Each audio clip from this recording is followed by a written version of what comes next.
আজ আমার মনে অনেক আনন্দ, কারণ আজ আমার কলেজ জীবন শুরু হবে। আজ আমার কলেজের প্রথম দিন।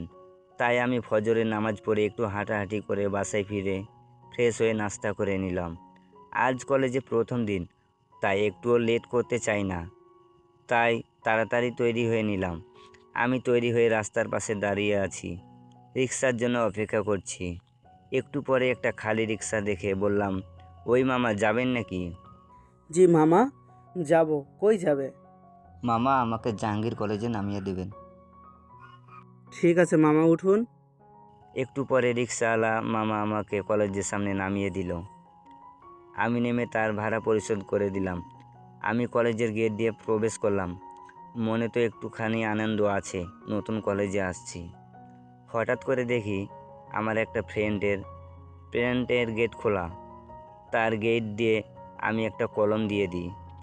আমায় এমন জোরে ধাক্কা দেয়, আমি পিছনে গিয়ে একটা মেয়ের সাথে ধাক্কা খাই। সরি আপু, আমি ইচ্ছা করে দিই নাই। জয় ধাক্কা দিচ্ছে আপু। এই যে আপু, আপনার বিশ্বাস না হলে আপনি জয়কে জিজ্ঞেস করতে পারেন। আরে, পুরো কলেজের সবাই এভাবে তাকাই রইলো কেন? এই যে আপু, কি হলো? এই যে চকলেট, তুমি কি কলেজে নতুন নাকি? দোস্ত, চকলেট কাকে বলছে আপু? জয় আসিফ দুজনে একসঙ্গে বলল, আমরা তো জানি না। ভূতকে বলছি। ওহ, আচ্ছা আপু, আমরা গেলাম। ওই, এদিকে আয়। না আপু, আমি ভূত ভয় পাই। এ কথা বলে এক দৌড় দিয়ে ক্লাসে চলে যায়। পরে জানতে পারি মেয়েটার নাম রিমি। আমাদের কলেজে নাকি এমনও একটা ছেলে নাই যে তার হাতের মাইর খাই নাই, এবং তার বাবার নাকি অনেক ক্ষমতা। তার বাবা নাকি এই এলাকার এমপি, আবার আমাদের কলেজের সভাপতি। এগুলো শুনে তো আমি ভয়ে শেষ। জয় আর আসিফ এসে বলতেছে, দোস্ত, মনে হয় আর আমাদের এই কলেজে পড়তে হবে না। দূর বেটা, সব জয়ের জন্য হয়েছে। তুই দৌড় দিলি কেন? খাইলে কটা থাপ্পড় খাইতি, সেখানে সমাধান করে আসতি। দেখলি আসিফ, এটা আমার বন্ধু নাকি আমার শত্রু? আমার একটা মেয়ের হাতে মাইর খাওয়াতে চায়। চল আজকে আমরা বসেই চলে যাই। আজকে কলেজে থাকলে একটা ঝামেলা হবে। ধুর বেটা। আসিফ পরে জয়কে কল দেয়। জয় স্যারে কি তোকে কল দিছে? না, স্যার তো আমারে কল দেয় নাই। আচ্ছা, ওকে বাই। আসিফ পরে আমায় কল দেয়। দোস্ত, টেনশনের কিছু নাই। মানে কি বলছিস তুই এগুলো?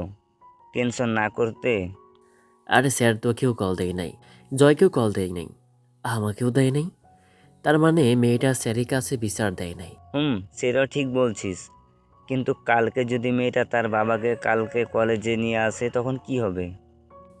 আচ্ছা, চিন্তা করিস না, এখন ঘুমা, কালকেরটা কালকে দেখা যাবে। আচ্ছা বাই ঘুমা। আমার কি চোখে ঘুম আসে? পুরা রাত টেনশনে ছিলাম। সকাল হতে না হতে ঘুম থেকে জেগে উঠে ফজরের নামাজ পড়ার জন্য মসজিদে চলে গেলাম। নামাজ শেষে আল্লাহর কাছে দোয়া করলাম, আল্লাহ যাতে আজকে মেয়েটার সাথে কোনোভাবে আমার সাথে দেখা না হয়, এবং তার বাবাকে যাতে কলেজে না আনে। তারপর স্যারদের কাছে ও যাতে বিচার না দেয়। অনেক চিন্তা টেনশন নিয়ে আবার বাসায় আসলাম। আম্মু আমার দিকে তাকায়, কথাও বলে না, কারণ কলেজের প্রথম দিনে ক্লাস না করে উল্টা একটা সমস্যা করে বাসায় আসলাম। মা আমার উপর রেগে আছে। আম্মু নাস্তা রেডি করে আমায় ডাক দিল নাস্তা খাওয়ার জন্য। আজকে কি কলেজে যাইবেন নাকি? যাবো তো আম্মু। আপনি তো সব সময় যান, কিন্তু ক্লাসটাই শুধু করেন না। আম্মু, ক্লাস তো শুরু হলো মাত্র একদিন, তার মধ্যে একটা সমস্যা হয়েছে। এর জন্য তো আমি বাসা চলে আসলাম। আজকে থেকে ঠিক মতো ক্লাস করব। আর আব্বু কি অফিসে গেছে? হুম, আচ্ছা, নাস্তা কর আর রেডি হ, কলেজের সময় হয়ে যাচ্ছে। মোটামুটি কষ্ট করে নাস্তাটা খেয়ে নিলাম। ভিতরে ভিতরে আমি তো টেনশনে শেষ।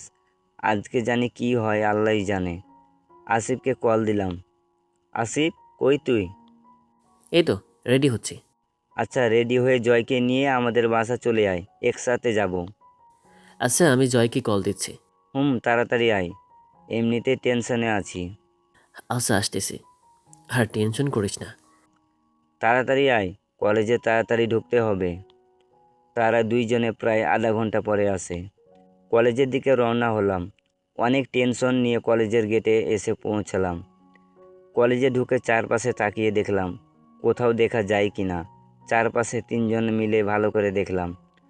আমরা আস্তে করে ঘুরে পিছনের দিকে হাঁটতে শুরু করি।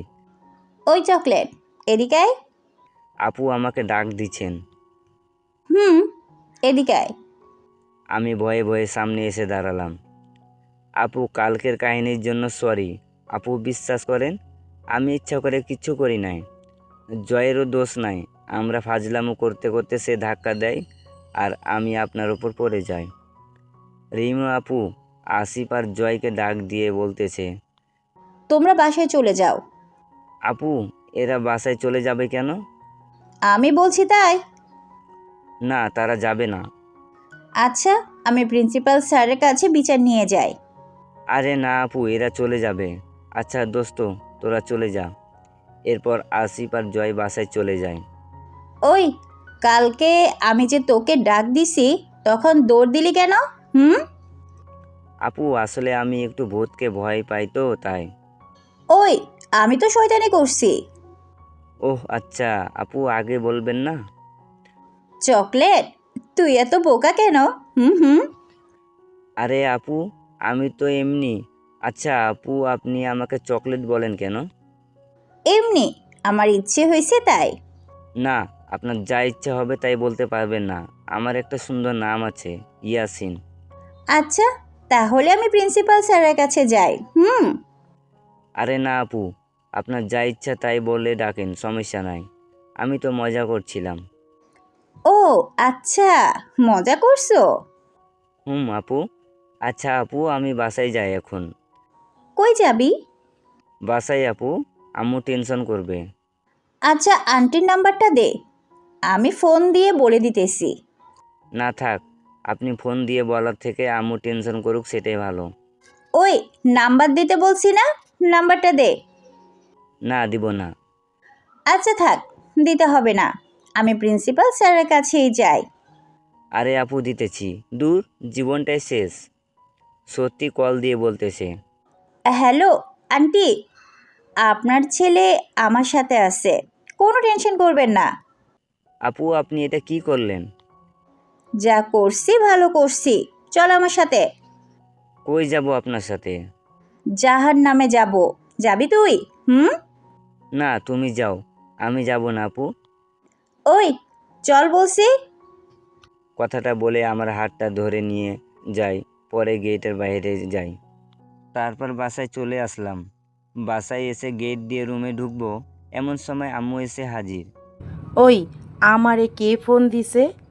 আরে আম্মু, কালকে তোমায় বললাম না একটা মেয়ের কথা, সেই আজকে আমাকে ধরেছে। পরে অনেক কষ্ট করে ছুটে চলে আসলাম। ও আচ্ছা, রুমে যা। আম্মু। রুমে গিয়ে ফ্রেশ হয়ে খাওয়া দাওয়া করে আসিফকে ফোন দিলাম। হ্যালো, আজকে কি হলো পরে? আরে বলিস না, আমি আজকেও দৌড় দিয়ে চলে আসছি। আরে কি করলি তুই এটা আজকে আবার? আরে টেনশন করিস না, চিল মামা। আর কালকে আমার বাসায় চলে আসিস, একসাথে কলেজে যাব। আচ্ছা ঠিক আছে ভাই। সকালবেলায় রেডি হয়ে কলেজে চলে আসলাম। 3 বন্ধু একসঙ্গে রিক্সা থেকে নেমে কলেজের গেট দিয়ে ঢুকবো, এমন সময় কেউ একজন আমাকে পিছন থেকে টেনে ধরে। ওই, কে? এটা বলে পিছন দিকে তাকালাম। তোর আজরাইল। ও আপু, আপনি? আচ্ছা জয় আসিফ, তোমরা দুজন ক্লাসে চলে যাও, এর সাথে আমার কথা আছে। তারা দুইজনে ক্লাসে চলে যায়। ওই, তুই এবার বল, কালকে দৌড় দিলি কি জন্য? হুম? সরি আপু, আর হবে না এমন। তোকে মাপ করতে পারি, একটা সত্য আছে। আচ্ছা আপু, বলো কি শর্ত? আজকে সারাদিন আমার সঙ্গে ঘুরতে হবে। আপু, আমার ক্লাস? একদিন ক্লাস না করলে কিছু হয় না। আপু, আমার তো হাজিরা হবে না। আর আম্মু এসে যদি দেখে আমি একদিন কলেজে হাজির ছিলাম না, আম্মু আমাকে মারবে। মারলে কি হয়েছে? আচ্ছা যা, আমি হাজিরা দিয়ে দিব তোর পরে, এখন চল। ওকে আপু, কিন্তু আমার কিছু কথা আছে আগে। কি বলবি বল। আপু, আমি জানি ঢাকা শহর ঘুরতে অনেক টাকা লাগে, আর আমার কাছে 1 টাকাও নাই। সব টাকা কিন্তু আপনাকে দিতে হবে আপু। আচ্ছা চল, আমি দিব, ভয় পাইস না। এ কথা বলে রিমু আপু আমাকে হাত ধরে নিয়ে যায়। আমার নিজের কাছে নিজেকে চোর মনে হচ্ছে, কারণ এত বড় একটা ছেলে মানুষকে কে হাত ধরে নিয়ে যায়। একটু সামনে নিয়ে একটা রিক্সা ডাক দেয়, আর দুজনে একই রিক্সা উঠে আচ্ছা পড়ি। ঠিক আছে, বাই। রিমু আপু রিক্সাওয়ালা মামাকে বলতেছে আমাদেরকে রমনা পার্কে নিয়ে যেতে। আমি মনে মনে চিন্তা করতে থাকি, দূর শালা, সবাই রমনা পার্কে আসে গার্লফ্রেন্ডকে নিয়ে, আর আমার কপাল এত ভালো আমি আপুকে নিয়ে রমনা পার্কে আসলাম। আচ্ছা আপু, আমরা রমনা পার্কে কী জন্য যাচ্ছি? তোর কি মনে হয় আমি তোর সাথে প্রেম করার জন্য তোকে পার্কে নিয়ে যাইতেছি? না, আপনার সাথে প্রেম করা থেকে সারা জীবন সিঙ্গেল থাকবো সেটাই ভালো, মনে মনে বললাম।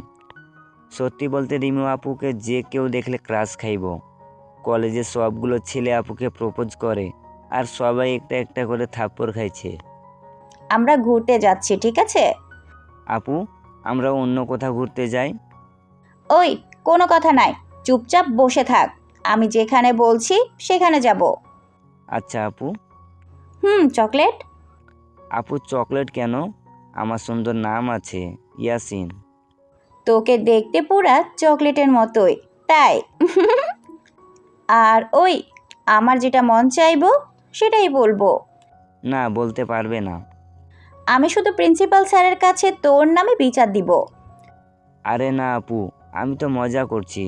তোমার যা ইচ্ছে তাই বলো আমাকে, কোনো সমস্যা নাই। হুম লক্ষ্মী সোনার মতো বসে থাক এখন। কথা বলতে বলতে আমরা দুজনের পার্কে এসে পড়লাম। রিক্সা ড্রাইভারকে আপু জিজ্ঞেস করলো ভাড়া কত।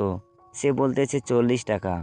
আমি গিয়ে বললাম, মামা, আমাদের কলেজ থেকে এখানে 50 টাকা ভাড়া, আপনি 40 টাকা বলতেছেন কী জন্য? রিক্সাওয়ালা মামা বলতেছে সে নাকি আজকে সকাল থেকে কিছু খায় নাই, আর আজকে আমাদেরকে প্রথম ভাড়া মারলো। আপু, 70 টাকা দাও।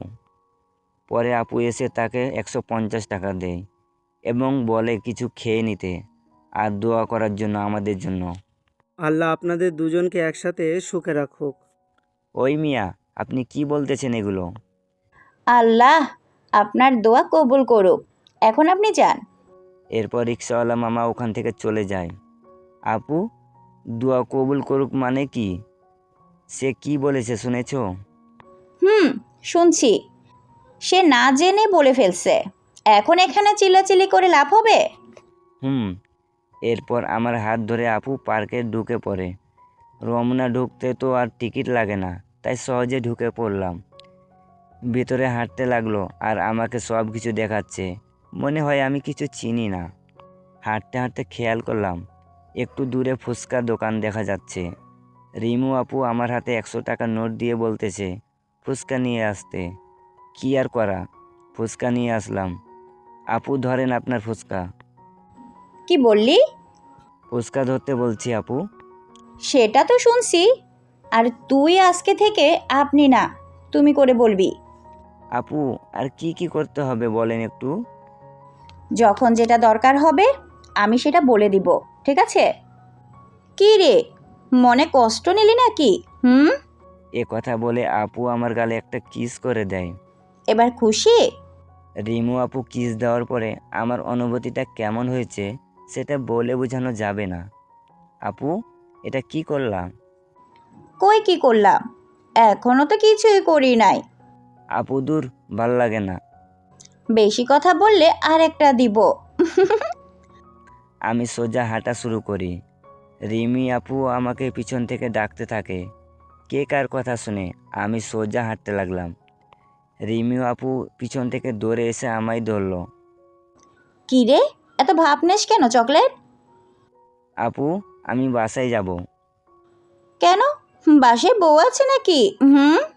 আমি তো জানি মানুষের বাসায় বউ থাকলে মানুষ বাসায় থাকে বেশি। আপু, আমাকে দেখলে তোমার কোন অ্যাঙ্গেলে মনে হয় বিবাহিত? ওই যে বাসায় যাইতে চাস সব সময়। দূর আপু, তুমি কিন্তু অনেক ফাজিল। এ কথা বলে দুজনে আবার হাঁটতে লাগলাম। হাঁটতে হাঁটতে প্রায় দুপুর 2টা বেজে যায়। আমি বলতেছি, আপু খিদা লাগছে তো? হুম আমারও লাগছে। কি খাবি বল? তুমি যা খাওয়াবা আপু। না, তুই বল কি খাবি? আচ্ছা চলো আমরা বিরিয়ানি খাই। ওকে চল।